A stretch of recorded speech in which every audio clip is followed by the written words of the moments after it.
Hi guys, നിങ്ങൾ കാപ്പി ബീച്ചിൽ പോയിട്ടുണ്ടോ? പോയിട്ടില്ലെങ്കിൽ തീർച്ചയായിട്ടും പോകണം കേട്ടോ. നല്ല ബ്യൂട്ടിഫുൾ ആയിട്ടുള്ള ഒരു ബീച്ചാണ് കാപ്പിൽ ബീച്ച്.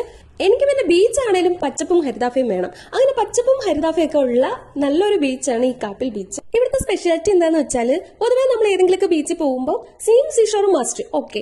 പക്ഷെ സ്പെഷ്യൽ ആയിട്ട് ചിലയിടത്ത് കാറ്റാടി മരങ്ങൾ ഉണ്ടാവും, ചിലയിടത്ത് ക്ലിഫ്, ചിലയിടത്ത് പാറക്കെട്ടുകൾ, ചിലയിടത്ത് അഴിമുഖങ്ങൾ മീൻസ് കായലുകളൊക്കെ. പക്ഷേ ഇവിടെ എല്ലാം ഉണ്ട്. എന്തിനേറെ ഫിഷിംഗ് ബോട്ട് സഹിതമുണ്ട്. ഇതൊക്കെ തന്നെയാണ് ഇവിടുത്തെ ഏറ്റവും വലിയ സ്പെഷ്യാലിറ്റീസ്. അപ്പൊ അതേ എന്റെ പതിവ് കലാപരിപാടികൾ തുടങ്ങിയിട്ടുണ്ട്. ആക്രി വർക്ക്, മാക്സിമം കക്ക, ചിപ്പി, ശംഖ് ഇതൊക്കെ പറക്കി കൂട്ടുന്ന തിരക്കിലാണ് ഞാൻ. അങ്ങനെ കയ്യിൽ കിട്ടിയതൊക്കെ പറക്കി കൂട്ടിയ ശേഷം ഞാൻ ഈ നടന്നു പോകുന്നത് ഞങ്ങളുടെ സേവ് ദ ഡേറ്റ് ഷൂട്ട് ചെയ്തിട്ടുള്ള ആ ഒരു സ്ഥലത്തേക്കാണ്. ഞാൻ പറഞ്ഞില്ല ഇവിടെ ഒരു ക്ലിഫ് ഉണ്ടെന്ന്, അത് ഇതാണ് കേട്ടോ. ഇവിടെ നിറയെ പേര് ഫോട്ടോഷൂട്ടൊക്കെ നടത്തുന്നുണ്ടായിരുന്നു. അപ്പൊ നിങ്ങൾക്ക് ഫോട്ടോഷൂട്ടിന് വല്ല പ്ലാനിങ് ഉണ്ടെങ്കിൽ ഈ ബീച്ച് ഒരു അടിപൊളി ചോയ്സ് ആണ് കേട്ടോ. ഇതേ ഒരു വിഷ്വൽ ഒന്ന് സൂക്ഷിച്ചു നോക്കിയേ. ക്ലിഫിന്റെ ഈ ഒരു പോർഷൻ കണ്ടിട്ട് ഒരു കപ്പൽ പോലെ തോന്നുന്നില്ലേ? എനിക്കിത് കണ്ടപ്പോൾ ടൈറ്റാനിക് കപ്പലാണ് കേട്ടോ ഓർമ്മ വന്നേ.